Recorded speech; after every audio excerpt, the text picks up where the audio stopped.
Hi friends, welcome to my channel. और आज मैंने सोचा कि आउटडोर वीडियो बनाते।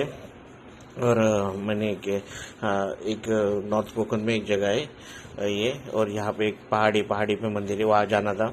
लेकिन बारिश के अभी अक्टूबर दिसंबर में बारिश गिरी तो मुझे लगा कि यहाँ पे झाड़ी होगी, और झाड़ी है। ये सामने जो पहाड़ दिख रहा है उसको काटा गया है मिट्टी के लिए और पत्थरों के लिए। लेकिन ये काला काला जो दिख रहा है ना, इसको मराठी में हम वनवा बोलते हैं। ठंडी में अपने आप आग लग जाती है, उसको मराठी में वनवा बोलते हैं। हिंदी में क्या बोलते हैं मुझे मालूम नहीं, सॉरी। लेकिन इसको शायद या तो अपने आप जला, नहीं तो यहाँ के नज़दीकी जो एक गाँव है वहाँ के लोगों ने उसको जला, क्योंकि काफ़ी खतरनाक होता है। अगर मवेशी चल रहे होगे तो वो भी जल सकते हैं, और उसको जलाना काफ़ी ज़रूरी होता है, नहीं तो उनके घरों तक आग पहुँच सकती है। तो घरों के बाजू में वो जितना भी रहता है उसको जला देते हैं ताकि खतरा ना हो उससे, क्योंकि बहुत सूखी घास होती है। और सामने जो ये पहाड़ दिख रहा है वो एक्चुअली सह्याद्री का ये पर्वत है। एक्चुअली इसको वेस्टर्न घाट भी बोलते हैं, जो महाराष्ट्र से चालू होता है और तमिलनाडु का केरला तक जाता है। और अब तमिलनाडु केरला भी जाओगे ना तो काफ़ी सुंदर है। कहीं भी जाओ, ये पूरे सदर्न इंडिया में फैला हुआ है। जैसे फॉरेन कंट्रीज में एल्प्स होता है ना, वैसे अभी तो सामने वाला जो पहाड़ है काफ़ी मतलब ऐतिहासिक भी है यहाँ का। और यहाँ पे एक ही नज़दीकी गांव है, बाकी आगे के पहाड़ों में बहुत सारे गांव है। माथेरन तो यहीं से जाता है, यही पहाड़ माथेरन को जाता है। और सबसे अच्छी बात यह है, वन्य जीव पहले 20 साल पहले बहुत दिखते थे, जैसे rock python, vipers, Russell vipers, Russell viper और अन्य तरह के वाइपर्स। और क्रेट मैंने देखा यहाँ पे। एक्चुअली मेरे दोस्त को काटता था लेकिन बच गया। और कुछ दिनों पहले ऐसी न्यूज़ आई थी कि यहाँ पे मतलब ये भी है, शेर भी, सॉरी शेर बोलता है, लेपर्ड्स देखे गए। जो कल्याण साइड है ना, ये माउंटेन के पीछे कल्याण है, तो वो जहाँ पे जो हाजीमल रोड जाता है वहाँ गाँव, वहाँ पे लेपर्ड्स देखे गए। तो हो सकता है यहाँ भी पहाड़ों में यहाँ भी आ जाए, क्योंकि वो लॉकडाउन के वक्त बहुत सारे जानवर यहाँ भटक गए। जैसे पुणे में वो गवाह आया था, वाइल्ड बैल। तो ऐसा मतलब होता है। मैंने अपने दोस्त के पिताजी को बताया था कि ऐसा हो सकता है, लेकिन वो हंसने लगे। लेकिन इसको सीरियसली लेना चाहिए। यहाँ पे अगर किसी को सांप काटे तो यहाँ से अस्पताल 1 घंटा दूर है, उतने में जहर काम कर जाएगा। सोचो अगर आपको रसल वाइपर काटता है यहाँ पे, उसका हीमोटॉक्सिक वेनम रहता है, तो 1 घंटे में तो आप एक घंटे से कम वक्त में आपको पहुंचना होता है अस्पताल तक और एंटी वेनम मिलने तक। तो 1 घंटे से ज़्यादा लगता तो आपकी जान जाएगी, पक्का जाएगी। इसलिए संभाल के जाना पड़ता है। और सामने एक तालाब है। एक्चुअली ये अभी सूख गया, लेकिन बारिश में पूरा भरा होता है।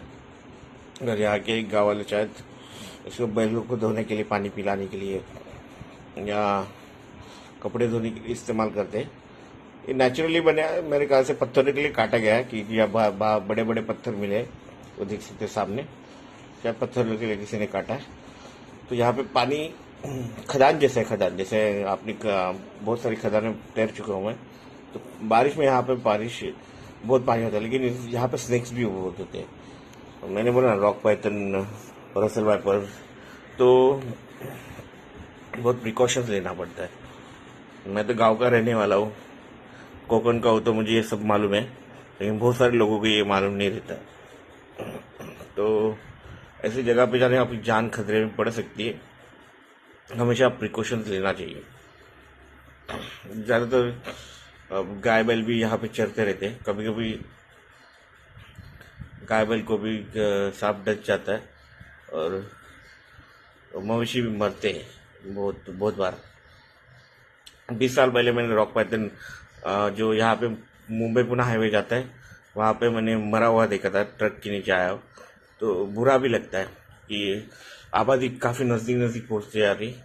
देखो प्यारा सा बैल है, पहाड़ यहाँ पे जहाँ देखो वहाँ यहाँ चावल की खेती की जाती है, अभी भी करते हैं लोग चावल की खेती की। बारिश बहुत नॉर्थ कोकन का एरिया है। बैल यहाँ पे चल रहा है क्यूट सा। मुझे गांव की चीज़ें बहुत अच्छी लगती है, ग्रीन ग्रीन या घास या बैल, मिट्टी की खुशबू, गांव का जो माहौल रहता है। और हमारा जो गांव है इससे भी सुंदर है मेरा गांव, जो इससे इससे ये तो कुछ भी नहीं इसके सामने। मेरा गांव पूरा पूरा पहाड़ियों के बीच में है और चारों तरफ से जंगल है, घना जंगल। 7 के बाद आप बाहर नहीं निकल सकते हैं, नहीं तो बचना मुश्किल है। तो ये तो कुछ ही उसके सामने है नहीं, लेकिन इसके बावजूद है, अच्छा है। मतलब शहर की करीब कितना इतना भी झाड़ी मिलती तो हम खुश हो जाते हैं। और ये जो मैं जा रहा हूँ ना, तो अपने पैर पटक पटक कर जा रहा हूँ। ये अभी आपको सुनाई नहीं पड़ेगा क्योंकि मैं वॉइस ओवर दे रहा हूँ। क्योंकि क्यों ऐसा कर रहा हूँ मालूम है? क्योंकि वाइब्रेशन से अगर कोई सांप भी नजदीक रहेगा तो भाग जाएगा। और मानो मानो या ना मानो, मेरे जैसा मोटा आदमी जब पैर पटकता है ना तो 2 किलोमीटर तक धरती हिल जाती है। तो वहाँ पे वो अगर नजदीक कोई रहेगा ना तो सांप भाग जाएगा।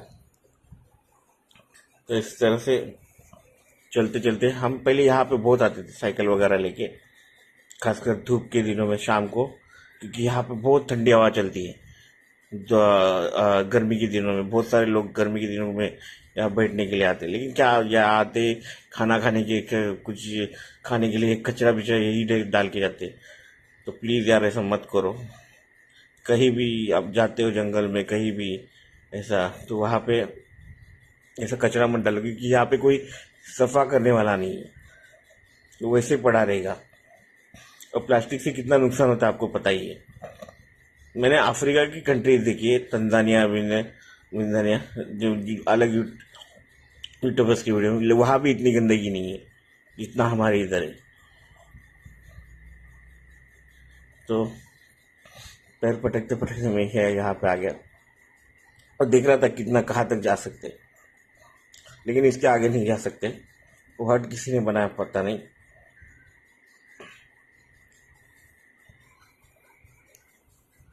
इसके आगे एक झरना है नीचे, जहाँ पे पानी बहता रहता है, खेतों के लिए यूज करते हैं। वो झरना तो आपको मैं बता नहीं सकता क्योंकि बहुत नीचे है और वहां तक जाना खतरनाक हो सकता है इतने जाने में से।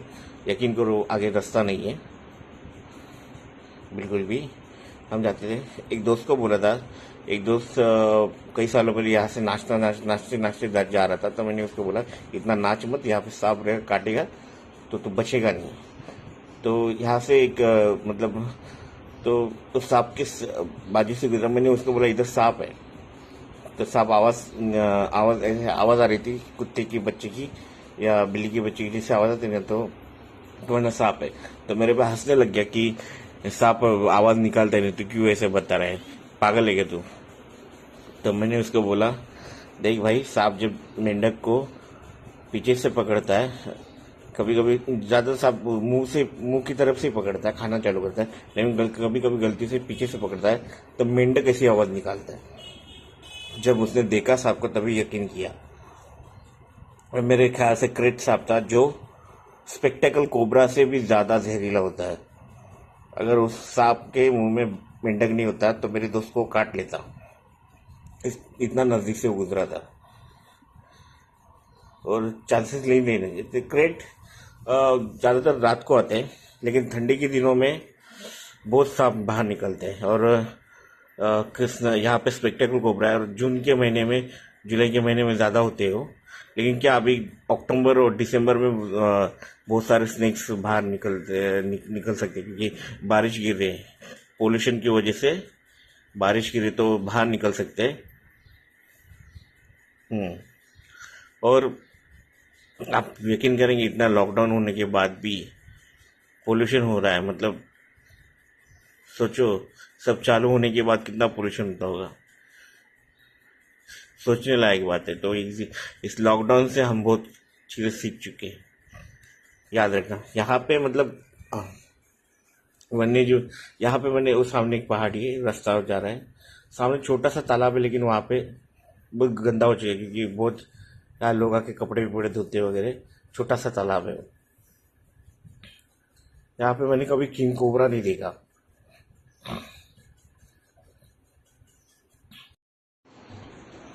किंग कोबरा भी मेरे ख्याल से कोकण में हो सकता है, क्योंकि बहुत सारे साउथ से एनिमल्स यहाँ पे अभी सिंधुदुर्ग रत्नागिरी तक आ चुके हैं, क्योंकि वहाँ पे पेड़ की कटाई बहुत हो रही है।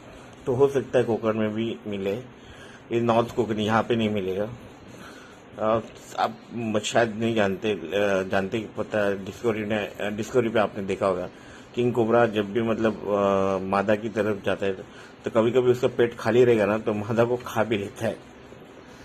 एक कहानी मैंने सुनी है, एक किंग कोबरा मादा को मिलने जाता है, तो मादा किंग कोबरा उसको देख के शर्माती है।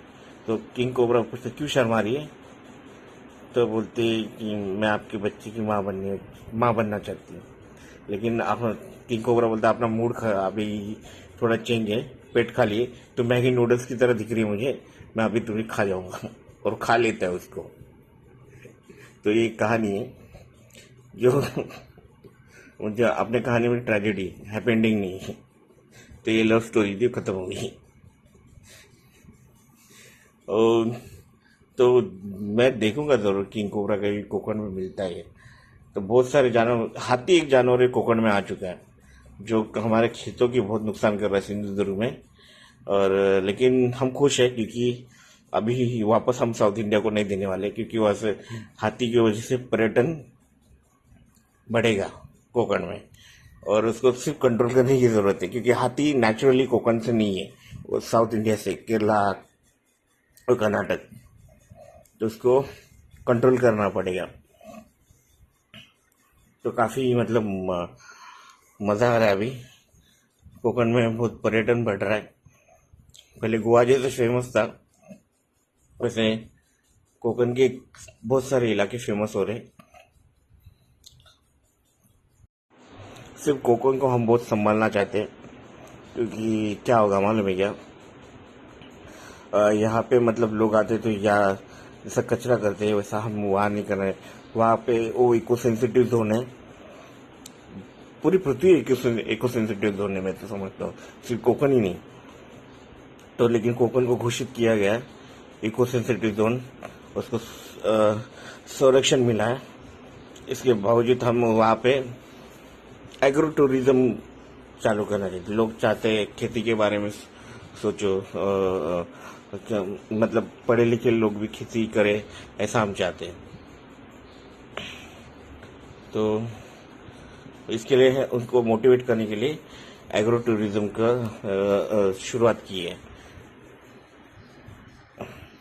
मैं भी खुद ऑर्गेनिक खेती और जो बागान की खेती होती है वो सीखना चाहता हूँ। तो वहाँ पे कोकण में ऑलरेडी हमारी बाप दादाओं की ज़मीन है, तो वहाँ जाके सीखने के लिए अच्छा है। ये सामने जो पहाड़ दिख रहा है, ये माउंटेन, वहाँ पे मंदिर है हनुमान का,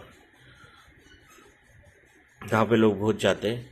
और ये तालाब, फिर से मैं तालाब की तरफ आया हूँ, और ये इसे जंप मारने के लिए बहुत अच्छा है। जब पानी रहेगा, अभी नहीं, पानी रहेगा तो जंप मारने के लिए बहुत ही अच्छा है। हम ऐसी जगह पे तैरना सीख गए थे गांव में। कोकण में तो बहुत जगह ऐसी तैरने के लिए, और पानी की कलर से लोग हमारे इधर पहचान जाते कितना गहरा है।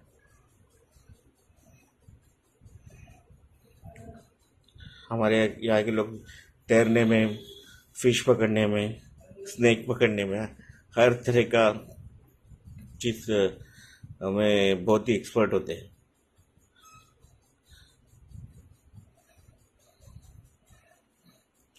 आज कोकण में सबसे ज्यादा चिपलून से अगर आगे चिपलून से आप आगे जाओगे ना, तो आपको बहुत सारी खाड़ी में मगरमच्छ भी मिलते हैं।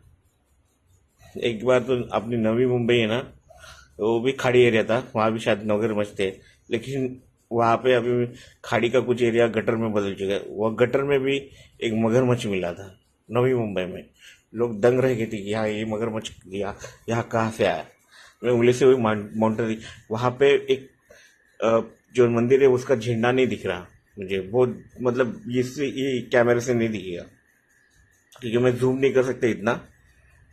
दिखता है मुझे बहुत ऊपर है वो।